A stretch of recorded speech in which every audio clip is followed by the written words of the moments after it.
지하철을 탈 때 오늘은 유난히 분비네하고 느낀 적이 있나요?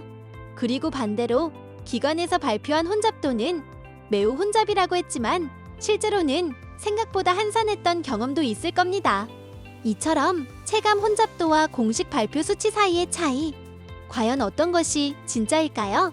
지하철을 탈 때와 내릴 때 카드를 태그하는 횟수, 역에서 체류하는 시간, 이동 흐름의 패턴 등 이 작은 기록들은 AI에게는 도시의 숨결을 읽는 거대한 신호가 됩니다.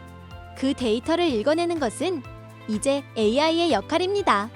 이제 일상에서 느끼는 직관들은 출발점이 되고 결론을 내리는 것은 생성형 AI 기반 분석 시스템이 될 것입니다.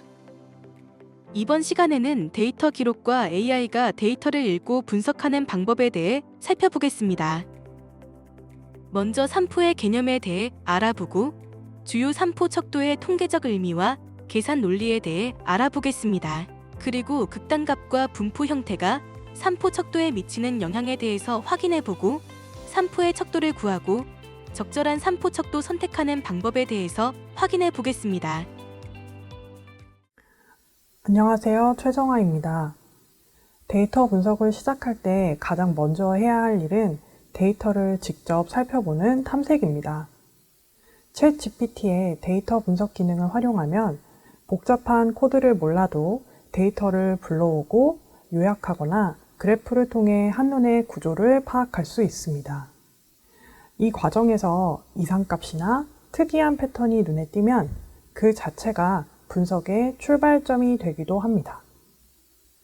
예를 들어 어떤 관광지의 이용객 수가 다른 곳보다 유난히 많거나 적다면 왜 그런 차이가 생겼는지를 탐구하는 것이 바로 분석 주제로 발전할 수 있죠.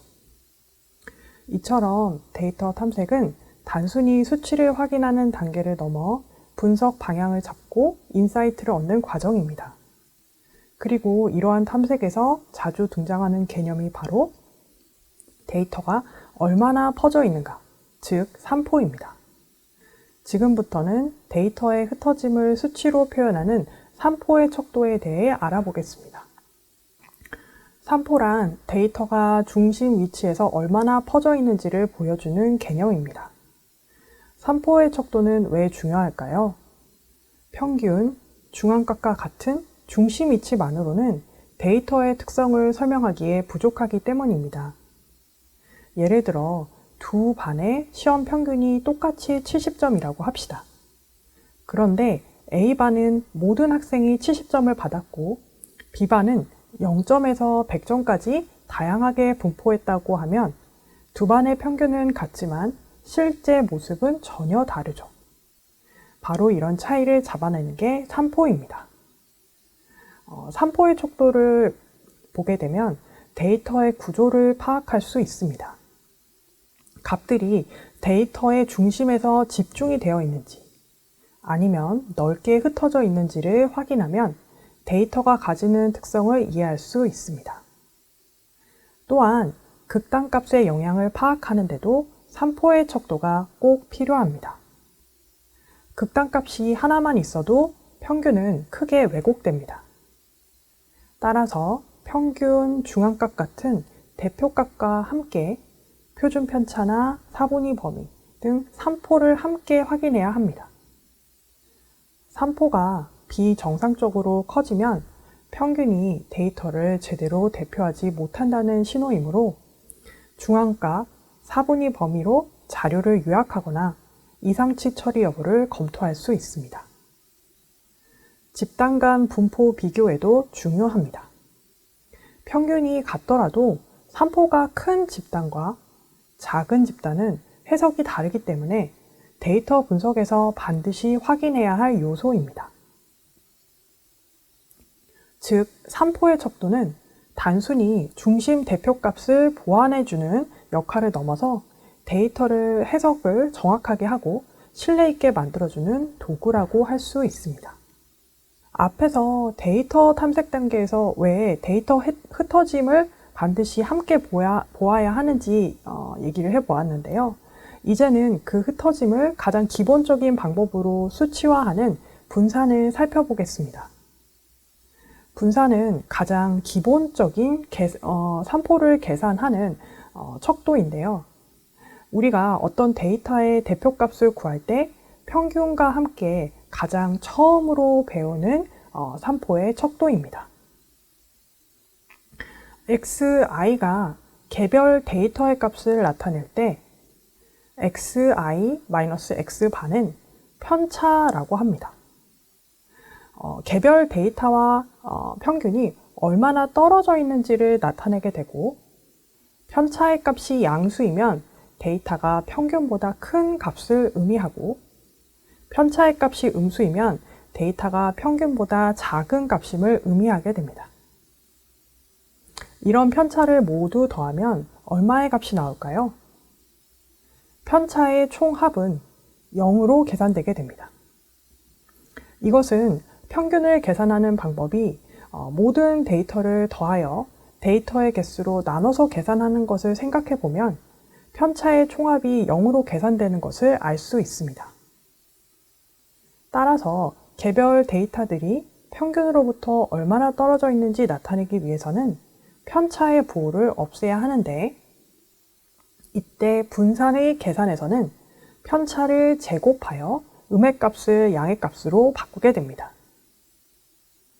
분산은 각 관측값이 평균에서 얼마나 떨어져 있는지를, 즉 편차를 제곱해 합하고, 모집단의 경우에는 n으로 나누고 표본의 경우에는 자유도 n-1로 나누어 계산하게 됩니다.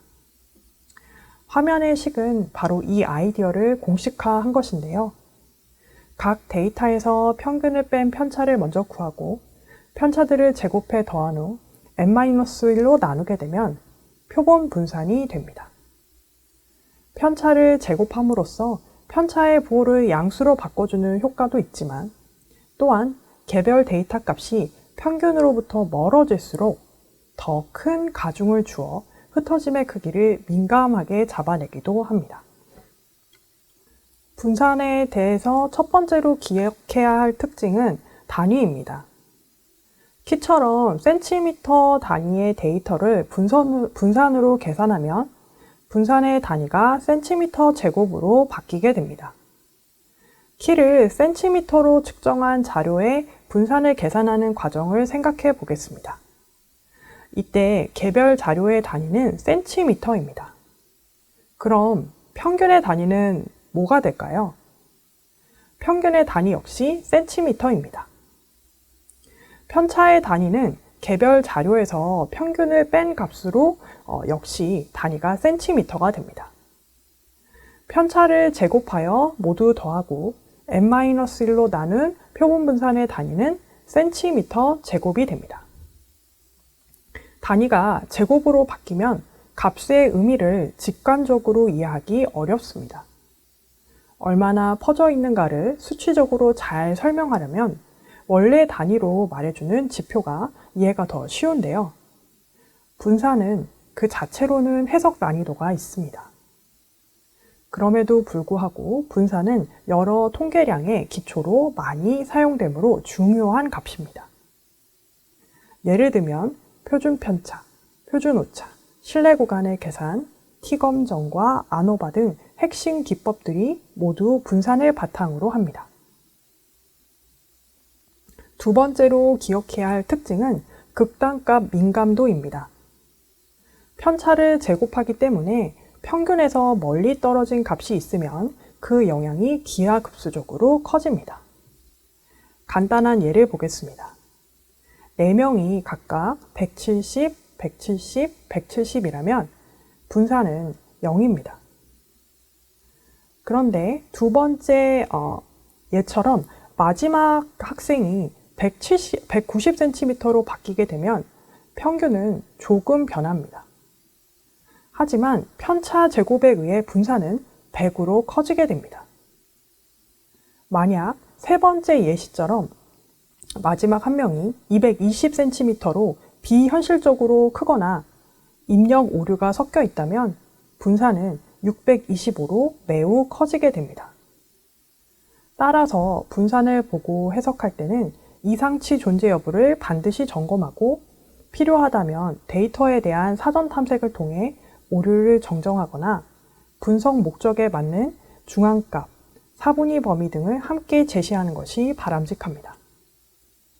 정리하자면 분산은 해석 직관성은 낮지만 통계 모형의 뼈대를 이루는 핵심 지표입니다.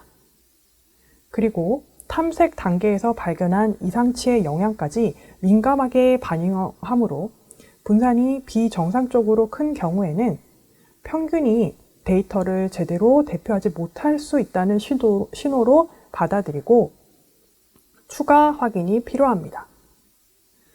다음 슬라이드에서는 분산의 제곱 단위 한계를 보완하는 데이터의 원래 단위로 돌아와 해석을 쉽게 만드는 표준 편차, 그리고 이상치에 상대적으로 견고한 IQR에 대해서 알아보도록 하겠습니다.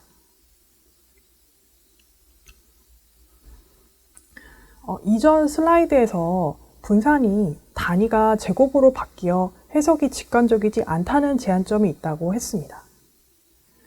이 분산의 단점을 보완하는 지표가 표준 편차입니다.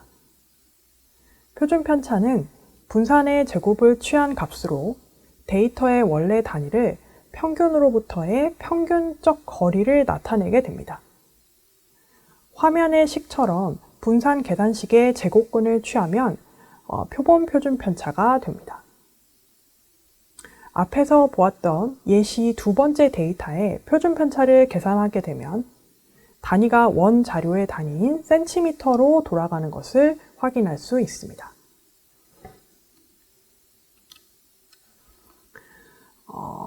표준 편차의 단위는 데이터의 원래 단위와 같아지므로 해석이 쉬워집니다. 단위 문제와 관련한 직관성 때문에 표준 편차는 실제 분석에서 가장 널리 쓰이는 산포의 척도입니다. 키 데이터가 센티미터라면 표준 편차의 단위도 센티미터입니다.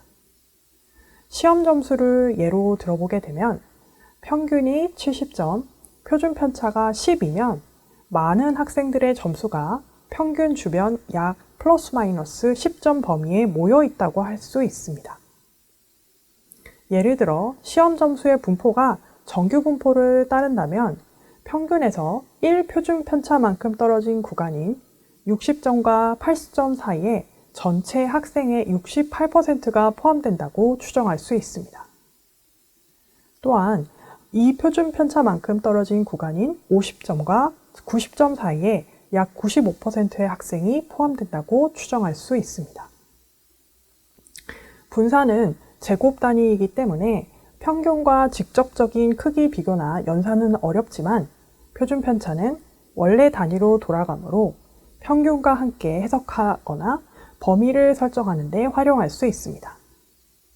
따라서 평균 플러스 마이너스 1 표준 편차, 평균 플러스 마이너스 2 표준 편차와 같은 형태의 범위를 자연스럽게 설정할 수 있습니다. 분산과 마찬가지로 표준 편차도 이상치에 민감합니다. 분산과 표준 편차는 모든 데이터를 계산식에 반영하기 때문에 평균에서 멀리 떨어진 값 하나가 큰 영향을 줄 수 있습니다. 따라서 표준 편차를 보고 해석할 때는 먼저 탐색 단계에서 이상치와 입력 오류를 확인하고 필요하면 중앙값과 함께 제시하거나 사분위 범위를 같이 제시하는 것이 좋습니다. 이어서 다음 슬라이드에서는 이런 단점을 보완하는 사분위 범위에 대해서 알아보도록 하겠습니다.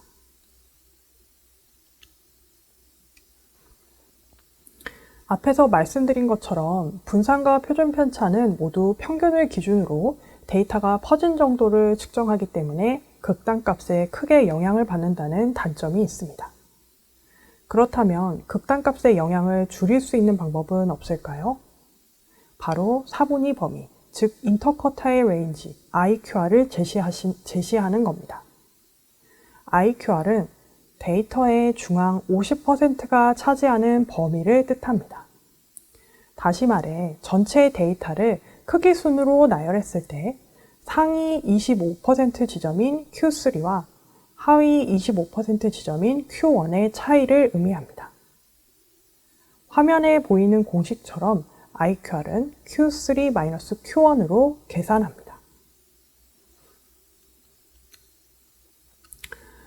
자료의 개수가 홀수인 경우에 IQR을 계산해 보도록 하겠습니다.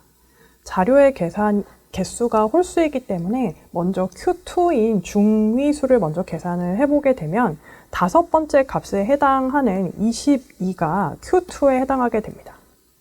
그러면 중앙값을 제외한 나머지 4개의 데이터를 가지고 중위수를 계산하게 되면 Q1 값을 계산할 수 있게 됩니다. 자료의 개수는 짝수이기 때문에 가운데 있는 두 데이터의 평균으로 Q1을 계산하게 되고요. 그러면 Q1은 16.5로 계산이 되게 됩니다. Q3는 Q2 값을 제외한 나머지 데이터로 중위수를 계산하게 되고 자료의 개수가 짝수이기 때문에 가운데 있는 두 개 값의 평균으로 Q3를 계산하게 됩니다. Q3에서 Q1을 뺀 값 12.5가 IQR이 되게 됩니다. 자료의 개수가 짝수인 경우에 대해서 알아보겠습니다. 자료의 개수가 짝수이기 때문에 Q2를 계산할 때는 가운데 있는 두 개의 자료의 평균으로 Q2 값을 계산하게 됩니다. Q2로 계산된 값은 21이고요. Q1을 계산하기 위해서는 Q2의 아래쪽에 있는 자료들 4개를 가지고 중위수를 계산하게 되면 Q1을 계산하게 됩니다. 4개의 자료에서 가운데 자료의 평균으로 Q1을 계산하게 되면 16.5로 나오게 되고요. Q2보다 큰 자료인 4개의 자료의 중위수를 계산하게 되면 Q3를 계산할 수 있게 됩니다. 그래서 Q3는 26.5로 계산이 되고 IQR의 값은 10으로 계산이 되게 됩니다. 4분위 범위의 특징은 다음과 같습니다. 첫째, 중앙값을 기준으로 한 척도이기 때문에 극단값의 영향을 거의 받지 않습니다.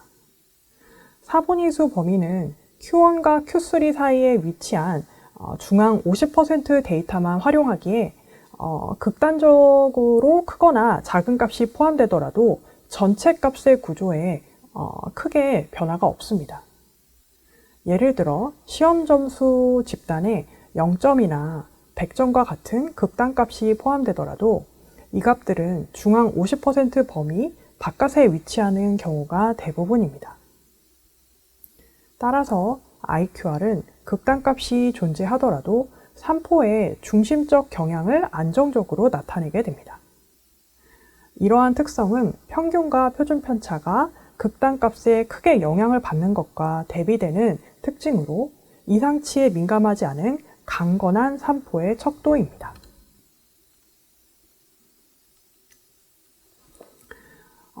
둘째, 비대칭적 데이터에도 안정적입니다. 실제 현장에서 수집되는 자료는 정규 분포처럼 대칭적인 경우가 많지 않습니다.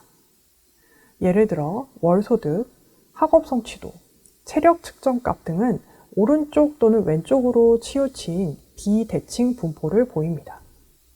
이때 평균과 표준편차는 분포의 한쪽 꼬리 방향으로 왜곡되기 때문에 중심과 산포의 실제 구조를 잘 나타내기 어렵습니다. 반면 IQR은 데이터의 중앙 구간에만 초점을 맞추기 때문에 분포가 비대칭적이더라도 산포를 비교적 안정적으로 표현하게 됩니다. 세 번째로 극단값을 파악할 때도 사용됩니다. 예를 들어 IQR의 1.5배를 벗어난 값은 극단값으로 판단하게 됩니다. IQR은 단순한 산포의 척도를 넘어 이상치 탐지 기준으로 활용됩니다. 특히 박스 플롯에서 Q1-1.5 IQR, Q3 플러스 1.5 IQR 구간 밖의 값을 일반적으로 이상치로 보게 됩니다. Q1-3 곱하기 IQR, Q3 플러스 3 곱하기 IQR 구간 밖의 값은 극단값으로 판단하게 됩니다. 이 규칙은 임의적인 규칙이 아니라 전체 분포의 중심 50%가 얼마나 퍼져 있는지를 기준점으로 삼아 데이터가 자연스러운 범위를 벗어났는가를 판단하게 됩니다. 즉, IQR은 극단값의 영향을 받지 않으면서도 역으로 극단값을 판별해내는 데 유효하게 쓰입니다. 이상치나 극단값을 발견했다고 해서 그것을 무조건 제거하는 것이 아니라 왜 이런 값이 나타나는지 확인해야 합니다.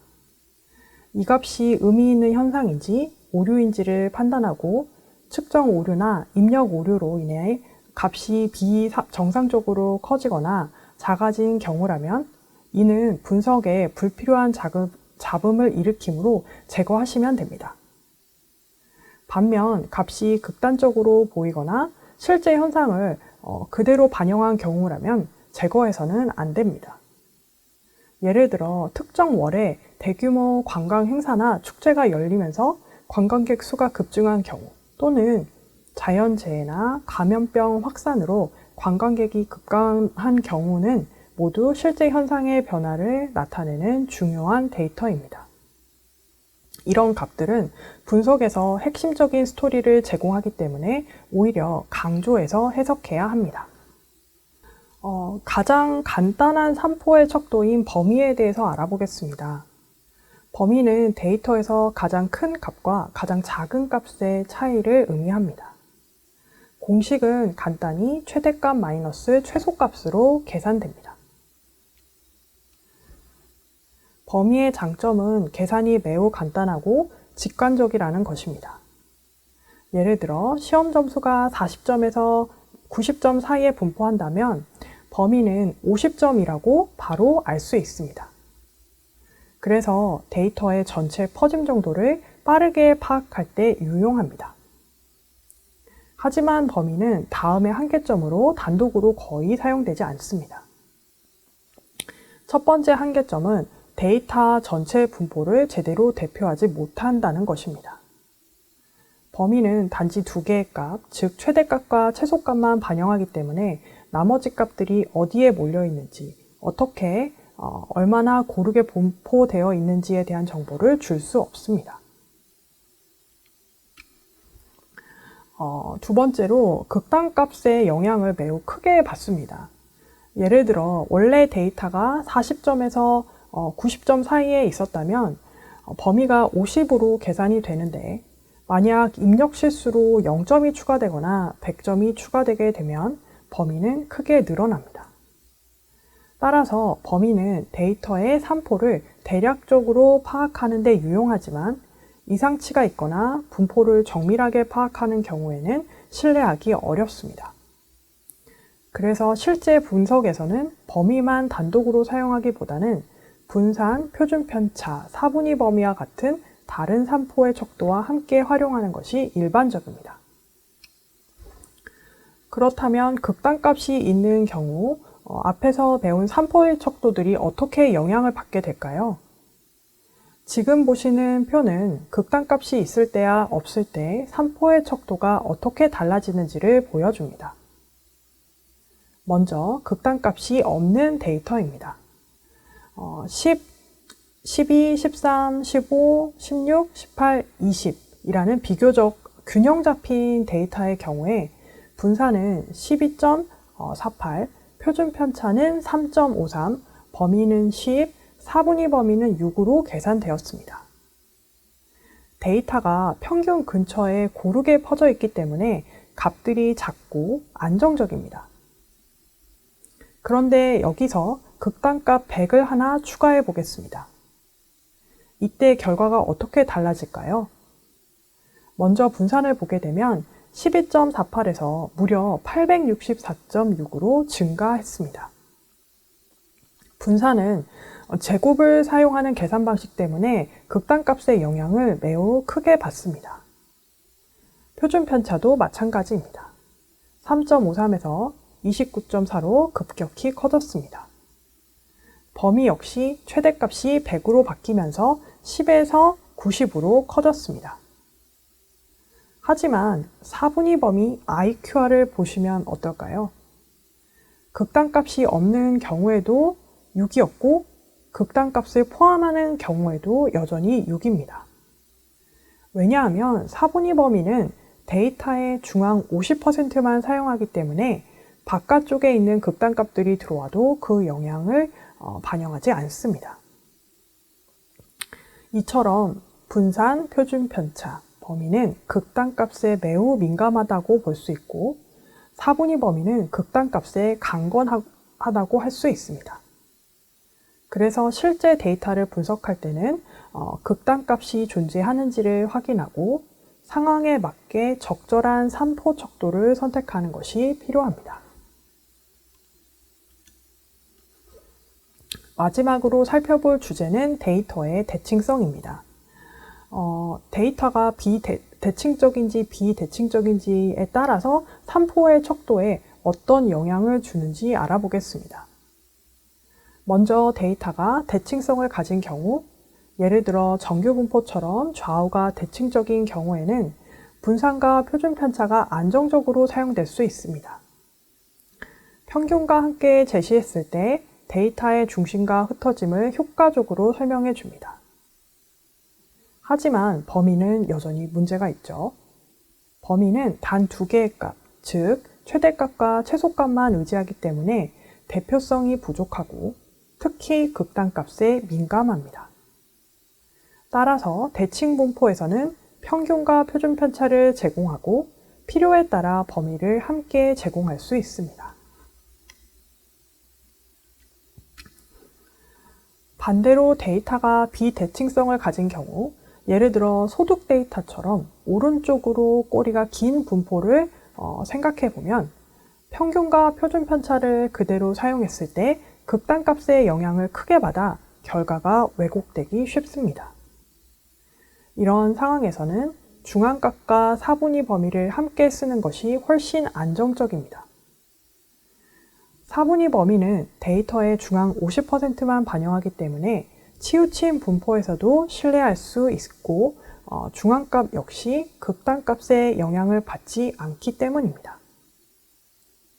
따라서 대칭 분포에서는 평균과 표준 편차, 비대칭 분포에서는 중앙값과 IQR을 함께 제시하도록 합니다. 이제 챗GPT를 이용하여 산포의 척도를 분석해 보겠습니다. 우선 프롬프트를 살펴보겠습니다. 화면을 보시면 두 가지 프롬프트 유형이 제시되어 있습니다. 첫 번째는 비효율적 프롬프트입니다. 이 데이터의 산포를 분석해 주세요 라고만 요청하는 경우입니다. 이 경우 산포의 계산 결과는 얻을 수 있지만 데이터가 극단값을 포함하는지 분포가 대칭적인지 비대칭적인지에 대한 해석이 빠지게 됩니다. 즉, 결과가 단편적으로 제시되게 됩니다.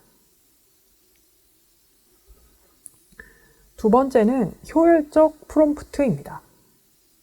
여기서는 단순히 계산을 지시하는 데서 끝나지 않고 표준 편차와 IQR을 각각 구하게 하고 극단값을 포함했을 때, 제거했을 때 값이 어떻게 변화하는지를 비교하게 하였으며 마지막으로 데이터가 대칭적인 경우와 비대칭적인 경우에 어떤 산포 척도가 더 타당한지를 설명하도록 요청합니다. 단순한 산포도 계산이 아니라 극단값과 분포의 대칭성을 고려한 해석을 요청할 수 있습니다. 여기서 제시된 실습 데이터는 25부터 80까지 이어져 있다가 마지막에 300이라는 극단값을 포함하고 있습니다. 지금 보시는 화면은 비효율적 프롬프트를 적용했을 때 결과입니다. 즉, 단순히 이 데이터의 산포도를 분석해달라고 요청했을 때 챗GPT가 보여주는 분석입니다. 챗GPT는 여러 산포의 척도를 체계적으로 계산했습니다. 범위, 분산, 표준 편차, 사분위 범위와 이런 값들을 제시하였습니다. 추가적으로 변동계수까지 다양한 지표를 제시했고 마지막에는 이상치 300의 영향에 대해서도 간단히 언급했습니다. 하지만 이 결과가 표면적 진단에 그치고 있다는 점이 이 프롬프트의 한계입니다. 예를 들어 왜 300이 이상치로 판단이 되었는지에 대한 근거가 없고 어떤 기준이나 방법으로 이상치를 식별했는지 명시되어 있지 않습니다. 즉, 챗GPT가 기본적인 계산과 짧은 코멘트를 해주지만 이상치 판별 과정이 빠진 상태라고 할 수 있습니다. 이번에는 효율적 프롬프트를 활용한 결과를 보겠습니다. 앞서 비효율적 프롬프트는 단순히 산포를 계산해 달라는 수준이었기 때문에 결과 해석이 부족하거나 극단값의 영향을 충분히 보여주지 못했습니다. 이번 프롬프트는 조금 더 구체적인 요청을 하였기 때문에 결과를 보게 되면 극단값을 포함했을 때와 제거했을 때 산포 척도가 어떻게 변하는지를 비교하여 표로 보여줍니다. 또한 데이터가 대칭적인 경우와 비대칭적인 경우에 어떤 산포 척도를 권장하는지까지 설명하고 있습니다. 챗GPT는 분포 형태에 따라 어떤 산포를 사용하는 것이 적절한지도 함께 제시하고 있습니다. 다만 결과를 바탕으로 실제 분포를 확인하거나 상자 그림을 통해 보완하는 것이 좋습니다. 정리하자면 이번 프롬프트는 이전보다 한 단계 더 발전된 형태로 단순한 계산을 넘어 극단값 영향을 수치적으로 비교하며 데이터의 형태에 따라 어떤 척도를 선택하는지 판단 근거를 제시해준다는 점에서 보다 효율적인 분석 접근이라고 할 수 있습니다. 오늘은 데이터의 특성에 맞는 산포 척도 선택에 대해 알아보았습니다. 산포의 척도는 데이터의 흩어짐 정도와 분포의 특성을 이해하기 위한 필수 도구이며 극단값과 비대칭성을 고려할 때 적절한 산포 척도를 선택해야 데이터의 특성을 왜곡 없이 설명할 수 있습니다. 또한 대칭 분포에서는 평균 플러스 표준 편차 조합, 비대칭 분포에서는 중앙값 플러스 IQ의 조합을 권장합니다.